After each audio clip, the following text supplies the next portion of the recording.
is Halloween. This is Halloween. Hello! It's that time of the month again for another TFAW unboxing. You didn't see my address there. TFAW unboxing, where each month I get a shipment from Things From Another World, TFAW.com, and I get my pre-orders, anything of interest, any t-shirts, stickers, comics, posters, whatever I decide to get. Came in, and as you can see, this is a big shipment, so let's hurry up and get in there and see what's in there.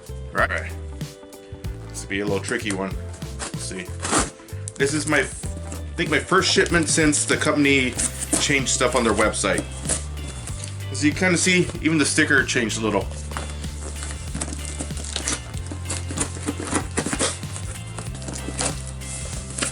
Jeez, there's a lot of stuff in here. All right, got it open. Took a lot of effort. And of course, as every package that's big I get, full of packing peanuts, which that's a good thing.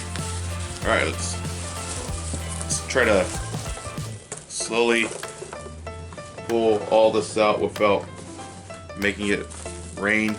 Packing peanuts. Success. All right, let's throw that box away. Sure, I had everything. For a moment, I thought I was missing something, but it was just the way it was labeled on the packing slip, so everything's okay. Good job, TFAW, as always. Seller service. All right, let's get into it. First comic I have here, this is the one I thought I was missing, was 7 Days, which I honestly do not remember why I got this, but I'm pretty sure it has to do with the writer, Gail Simone. I've never heard of this company, Line Forge, but you know, the artwork looks pretty sharp. That character kind of looks a little like Flash. A lot of other characters here look like other ones, but the artwork's really solid. Like, look at that. Look at that detail to the face. See? It's actually pretty good.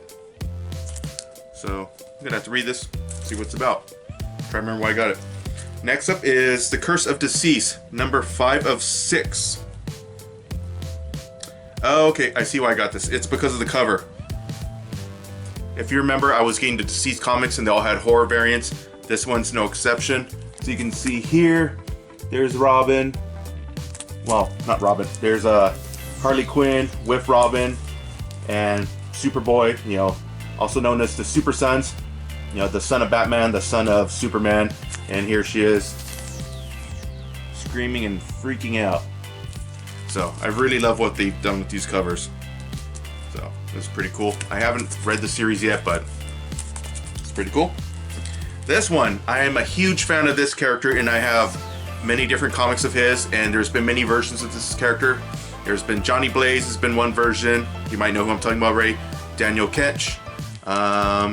Alejandra, which a lot of people didn't care for, which I didn't care for. Robbie Reyes, fan favorite, one of my favorites. And you know, that's of course Ghost Rider with a special all black cover, which is really good if you decide to get it sketched on in silver or get it signed in silver or gold. That just, it pops really well. And what I'm gonna try to get is some type of silver drawing done on here, and it's gonna look really awesome. So, and I'll pop it up there. It looks totally badass. Yeah. Next up, ooh, double whammy here. Ghost in LA issue 3 and 4. Now, I've yet to read this series. I'm a little behind and I should read it. I mainly got it for the writer, Cena Grace. I've met him at so many cons. He's done a lot of my artwork. Totally nice guy. One of the sweetest people possible. Always gives me free sketches. Whenever I bought a sketch from him, he gives me tons of free stuff. Here's stickers. Here's another sketch. Here's some free comics. Guy's awesome. You know, I always support his work. So, decided to check this out. So, here's 2 covers by Boom. And one of the covers, yeah, this is the one he did. There's his signature. That was his first name and the little heart.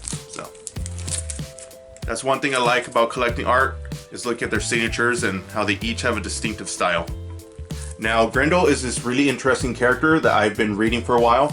Matt Wagner, this was one of the first characters he created. He's also known for doing this character called Mage. But Grendel is it started off as this book author who started to have a secret life as a villain, and going around he would kill, murder. You know, he's basically like the opposite of Batman. You know, he was sophisticated and smart, but evil. And eventually, throughout the series, when that main character died, someone else took on the mantle of Grendel. Later on, another person, and throughout time, Matt Wagner wrote stories showing that the name and the mantle was passing on, and different people were calling themselves Grendel. Now this is supposed to be like far in the future, you know, space. So it's interesting how much a character can change. I look forward to reading that because I've read a few of the Grendel books and they're really good. Okay, next up, some of you might be aware of this name, Spider-Verse, number 1 of 6. Now, as you can see, different versions on here. Miles Morales, a lot of people know you from the movie.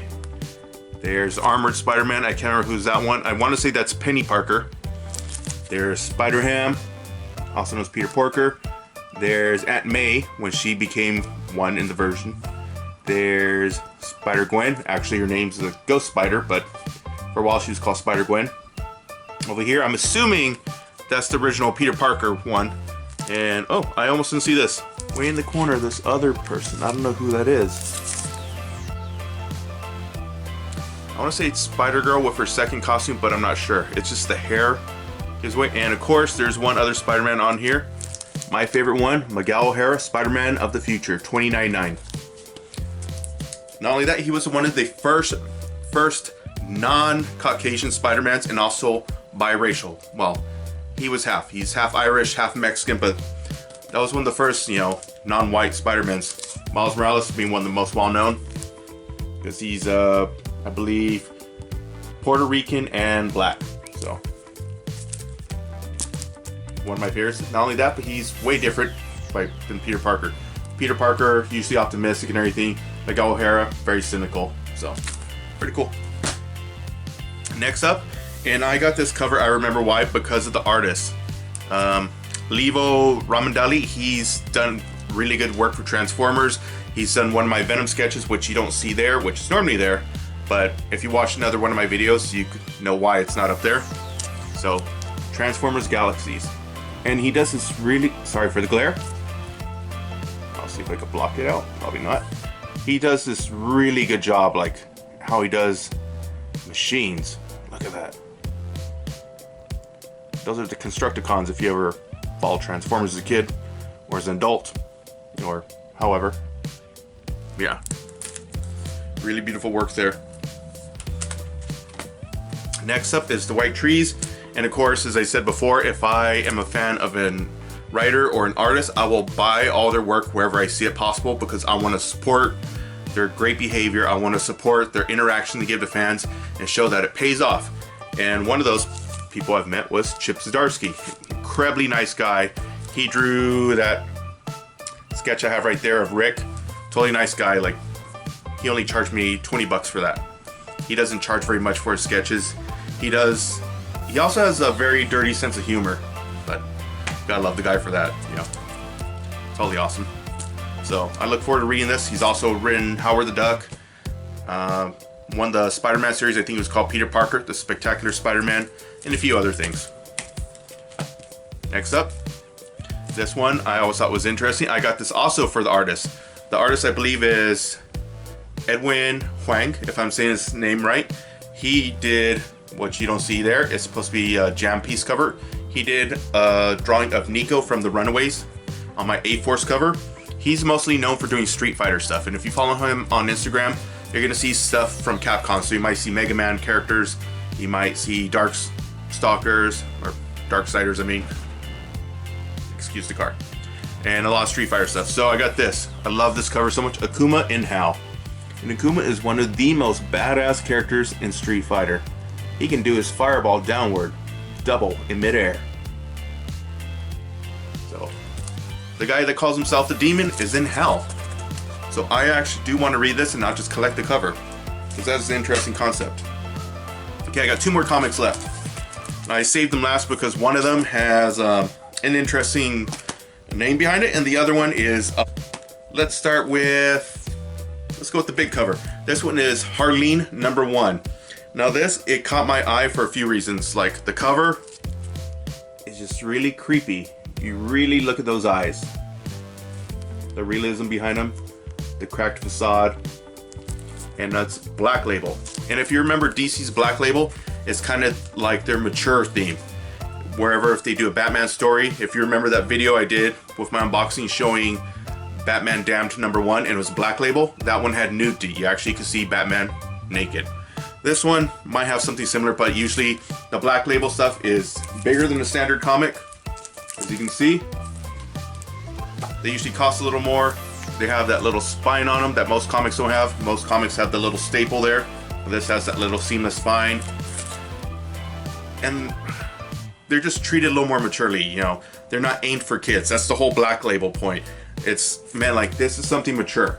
So, who knows? It's probably going to be more violent, more blood, maybe a little sexual content, some swearing. Who knows? I'll probably read this sometime when I'm bored. All right, and the last one, last but not least, is Safe Sex #1. Now, honestly, I do not know why I got this cover. Ignore the two girls kissing. I probably got it because it was an interesting series, and I do not remember who the people are working on it. Because usually when I go on the website, I look at variant covers, or I type in an artist's name and see what they're working on, and if it's something I like, I click on it, order it. So, who knows? I might read this. It's by Image Comics, and I tend to like everything they do. So, okay, that was my TFAW unboxing for the month of October. As you saw, that was several items. It was a huge shipment after months and months of getting like 2 or 3 items in the package. I got this one was about 11, 12 items.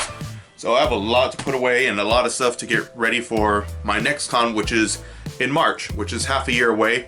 So I got plenty of time. Well, actually it's in April during Easter break. So I do have literally half a year. But I do have a video to edit, that to work on. I have a whole bunch of stuff from LA Comic Con to edit. I have a cosplay stuff to work through, panels, and just as I was going to talk about that yapping dog, it shut up. No.